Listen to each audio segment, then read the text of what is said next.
And all is set for the House's preliminary deliberations on the 2026 National Expenditure Plan or proposed national budget after the final layout of the rules and guidelines in today's House Appropriations organizational meet. Among the salient points of the 2026 NEP that stuck out, funding for government's Rice for All program and a zero allocation for DSWD's AKAP assistance scheme, as our Melalas Moras reports. The House of Representatives is set to kick off its deliberations on the proposed 2026 national budget on Monday. During the organizational meeting of the House Committee on Appropriations, the panel approved the budget calendar as well as the rules and policies to be implemented in their hearings. On August 18, all systems go full blast. We start with the DBCC. And then after that, tuloy-tuloy na yan. We have daily committee hearings all the way through the week of September 16. So even Fridays of September, we have hearings every day.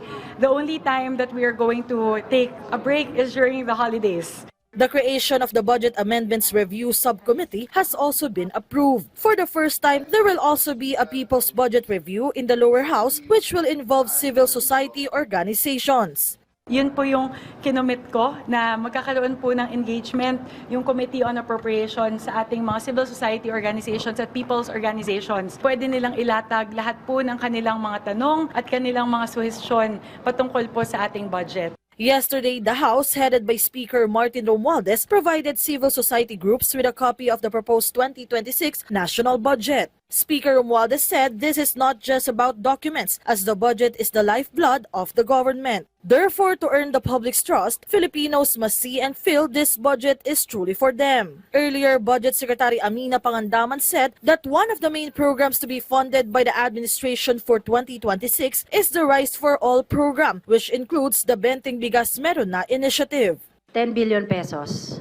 Tapos, kasi it's a rice program po under the department, it's a flagship program po under the Department of Agriculture, so National Rice Program. So meron pong 10 billion dyan for that, and then nakapasok po kasi siya sa isang programa under that, which is Rice for All. And then meron 29 billion, almost 30 billion kasi yung sa RCEP, yung bagong batas po natin sa RCEP. As for the Ayuda para sa Kapusang Kita program or AKAP, the DBM also explained why there is no allocation for it next year.